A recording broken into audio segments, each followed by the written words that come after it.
E pessoal, sou o professor Carlos, vamos interpretar o quarto capítulo, a quarta parte do livro O Pequeno Príncipe. Tudo bem? Então eu vou ler aqui pra gente e a gente segue com as perguntas. 4. Eu aprendera, pois, uma segunda coisa importantíssima. O seu planeta de origem era pouco maior que uma casa. Não era surpresa para mim. Sabia que além dos grandes planetas, Terra, Júpiter, Marte ou Vênus, aos quais se deram nomes, há centenas e centenas de outros, por vezes tão pequenos que mal se veem no telescópio. Quando o astrônomo descobre um deles, dá-lhe por nome um número. Chama-o, por exemplo, asteroide 3251 ou 3251. Tenho sérias razões para supor que o planeta de onde vinha o príncipe era o asteroide B612. Esse asteroide só foi visto uma vez ao telescópio, em 1909, por um astrônomo turco. Ele fizera na época uma grande demonstração da sua descoberta num congresso internacional de astronomia. Mas ninguém lhe dera crédito por causa das roupas que usava. As pessoas grandes são assim. Felizmente, para a reputação do asteroide B612, um ditador turco obrigou o povo, sob pena de morte, a vestir-se à moda europeia. O astrônomo repetiu sua demonstração em 1920 numa elegante casaca. Então, dessa vez, todo mundo se convenceu. Se lhes dou esses detalhes sobre o asteroide B612 e lhes confio o seu número, é por causa das pessoas grandes. As pessoas grandes adoram os números. Quando a gente lhes fala de um novo amigo, elas jamais se informam do essencial. Não perguntam nunca qual é o som da sua voz. Quais os brinquedos que prefere? Será que ele coleciona borboletas? Mas perguntam, qual é a sua idade? Quantos irmãos ele tem? Quanto pesa? Quanto ganha seu pai? Somente então é que elas julgam conhecê-lo. Se dizemos às pessoas grandes, vi uma bela casa de tijolos cor-de-rosa, gerânios na janela, pombas no telhado. Elas não conseguem de modo nenhum fazer uma ideia da casa. É preciso dizer-lhes, vi uma casa de 600 contos. Então elas exclamam, que beleza! Assim, se a gente lhes disser, a prova de que o príncipezinho existia é que ele era encantador, que ele ria e que ele queria um carneiro. Quando alguém quer um carneiro, é porque existe. Elas darão de ombros e nos chamarão de criança. Mas se dissermos, o planeta de onde ele vinha é o asteroide B612, ficarão inteiramente convencidas e não amolarão com perguntas. Elas são assim mesmo.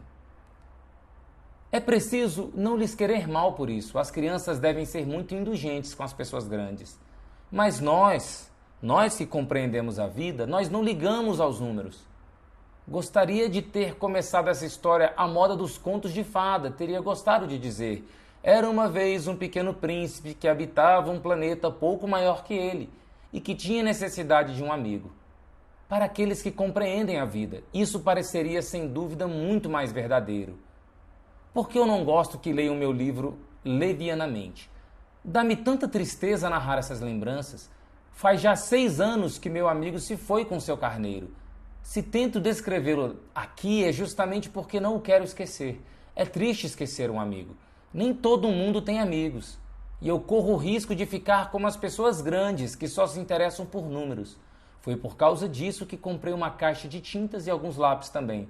É duro pôr-se a desenhar na minha idade, quando nunca se fez outra tentativa além das jiboias fechadas e abertas dos longínquos 6 anos. Experimentarei, claro, fazer os retratos mais parecidos que puder, mas não tenho muita esperança de conseguir. Um desenho parece passável, outro já é inteiramente diverso. Engano-me também no tamanho. Ora o príncipezinho está muito grande, ora pequeno demais. Hesito também quanto à cor do seu traje. Vou arriscando então aqui e ali. Enganar-me-ei provavelmente em detalhes dos mais importantes, mas é preciso desculpar. Meu amigo nunca dava explicações. Julgava-me talvez semelhante a ele, mas infelizmente não sei ver o carneiro através de caixa. Sou um pouco como as pessoas grandes. Acho que envelheci. Então vamos para as perguntas. Esse capítulo aqui, ele teria muitas perguntas e respostas, mas a gente vai sintetizar, tá bom? Muito, muito bonito esse capítulo aí. Então, a primeira pergunta: que mensagem o autor quer passar quando fala das roupas do astrônomo? Pausa, volta lá e leia. Que mensagem o autor quer passar quando fala das roupas do astrônomo? Então, ele já começa a falar aqui. Uma pausa, qualquer coisa, baixa o livro aí. Vamos lá, vamos responder. Então, é o seguinte, vou até voltar aqui para o livro. Olha que interessante aqui. Quando eu fui dar uma olhada agora, o que eu percebi? Eu olhei a roupa e falei, bom, realmente, se ele falou que era turco. Essa roupa ela é bem característica de uma religião islâmica chamada sufismo. Ou dos derviches. Acho que se escreve assim aqui no Brasil. É uma religião muito antiga, que remete aos tempos do profeta Maomé.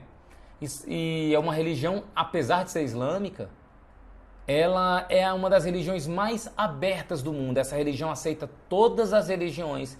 Eles dançam, né? Uma cerimônia religiosa deles é dançar. Eles colocam a mão para cima assim e ficam girando. Se você pesquisar no Google dança dos derviches ou dança do sufismo, você vai ver que coisa bela.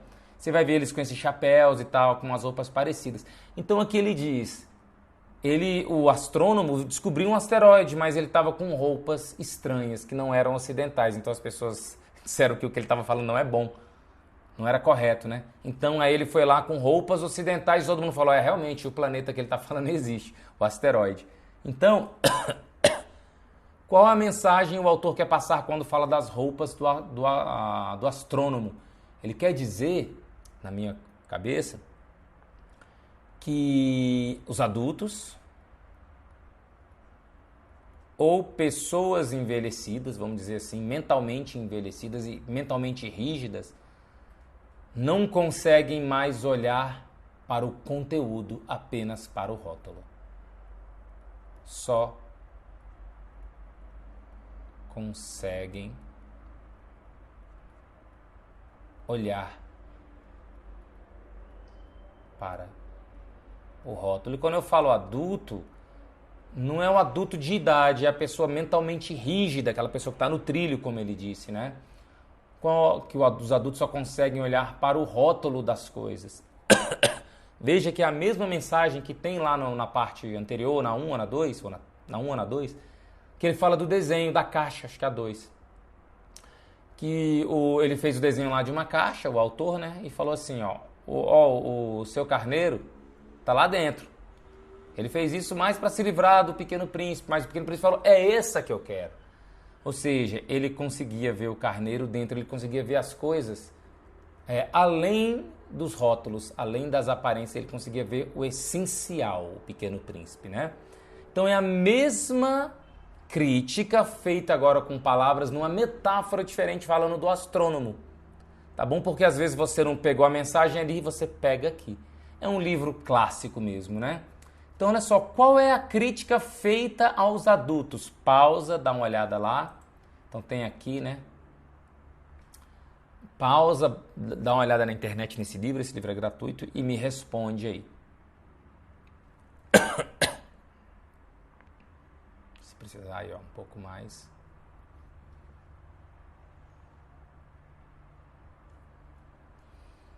Então vamos lá. Para mim, a crítica feita aos adultos, e lembra, os adultos são aquelas pessoas mentalmente rígidas, emocionalmente travadas também, né? Aquelas pessoas que não conseguem mais olhar para o lado, só olham que a cabeça não muda mais, só olham para o chão, nunca olham para o céu, como os animais, né? Essas pessoas que ele critica. Então a crítica é o seguinte, que esse tipo de pessoa, a maioria das pessoas adultas, diferente das crianças, por isso que ele fala os adultos, em geral, é que eles só aceitam, na minha cabeça, tá? Respostas lógicas. Olha o que eu vou falar aqui, ó. Respostas lógicas. Ainda que essas respostas, olha só,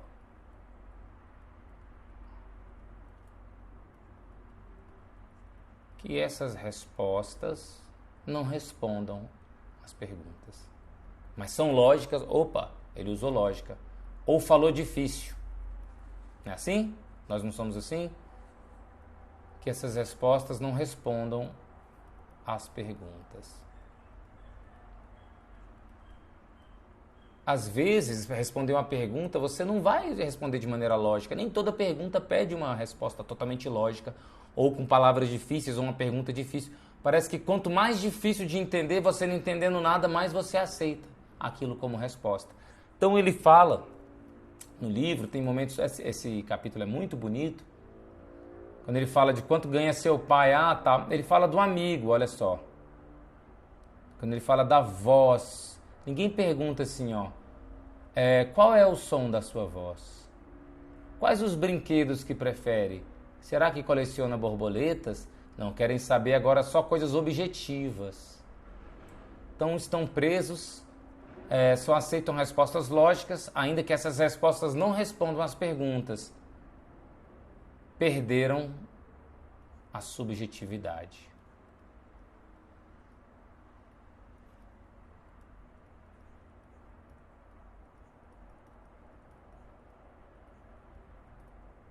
Lembrando que esses vídeos, né, eu pretendo gravar no futuro coisas mais voltadas a provas, né, de interpretação, mas tudo começa com isso aqui, sabia? Tudo começa com isso, senão a gente vai estar fazendo a mesma coisa que os adultos aqui. Não, eu quero para a prova. Não, aprende direito. Aprende lá do zero, para você depois seguir sozinho, né? Não, é isso. Qual é a mensagem desta parte do livro? Olha, perdão. Pausa e me diga aí qual que é a mensagem que você acha que tem. Nessa parte do livro aí, pode ler o livro, sei lá, você já tem ele basicamente todo, né? Dá um segundo aí para você pensar, dá a pausa. Para mim, a mensagem desta parte é a seguinte. Talvez, eu acho que vai ser bem diferente do que você pensou. Para mim, a mensagem é: quando você convive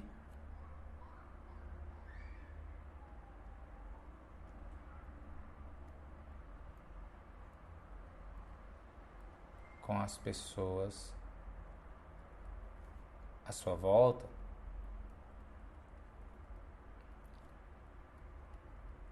você fica igual a elas.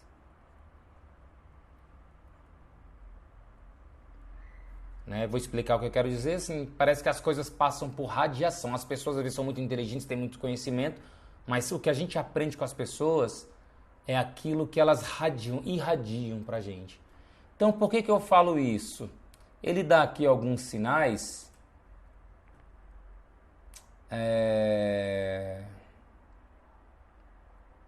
Ele dá alguns sinais. Era vez, quer ver o porquê não li meu livro, bababá.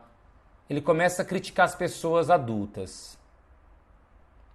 Aí, primeiro ele está criticando aqui, começa na roupa criticando as pessoas adultas. E aqui ele fala que negócio do critica os adultos, que os adultos não querem ver a coisa subjetiva, as coisas simples. Eles só querem ver as coisas complexas, ainda que não entendam, e coisas lógicas, objetivas, né? Então ele começa a criticar. Mas por que eu disse que a gente fica igual às pessoas que convivem? Porque ele fala assim, Ele começa a criticar ele mesmo, diz que já não consegue desenhar, apesar de ter comprado lá o lápis de cor, a tinta e tal. Aí ele fala assim, então, mas é preciso desculpar, meu amigo nunca dava explicações. Aí ele fala bem aqui: julgava-me talvez semelhante a ele. O pequeno príncipe talvez olhava para ele e via, né? Porque a gente sempre se vê nos outros, né? Mas infelizmente não sei ver carneiro através de caixa. Sou um pouco como as pessoas grandes, acho que envelheci. Ou seja, nessas 3 linhas, ele fala que ele está igualzinho aquelas pessoas ali que ele está criticando. Por quê? Porque ele só conviveu com elas. Lembra que ele vai falando desde o início do livro, que ele sempre procurou uma pessoa diferente, que conseguisse ver o elefante sendo engolido pela jiboia, que ele não achou. Então, ele no deserto foi achar essa criança, que simboliza a criança interior dele, que ninguém mais podia compartilhar essas coisas. Não é isso? Então ele fala, acho que envelheci. Ele também sou como as pessoas grandes, ou seja, ele ficou igual a elas. Então por isso que eu digo, com a mensagem, quando você convive com as pessoas à sua volta, você fica igual a elas. E, né, é preciso conectar-se à criança interior. Escreveria isso também, mas vou deixar não escrito, que é mais interessante. Qual título seria apropriado? Pausa e pensa. Na minha opinião, já fez, eu acho que o título seria exatamente algo que está escrito assim, ó. Acho que envelheci. Lembrando, se eu tivesse escrito esse livro, eu não colocaria títulos também, porque os títulos ajudam muito e fazem a gente trabalhar menos na exploração dos sentidos, dos significados do livro, das mensagens do livro. Então eu acho legal muitas vezes a gente não entregar muito, só de vez em quando colocar um título, dar umas pistas e tal, quando a mensagem talvez não esteja tão fácil, né, de ser abstraída, assimilada dali. Então, na minha opinião, é isso, essa mensagem final. Acho que envelheci, que ele dá no final, que reflete que, na verdade, ele está fazendo uma crítica a si mesmo. Não é isso? Então, espero que você tenha gostado. Vejo você no próximo vídeo.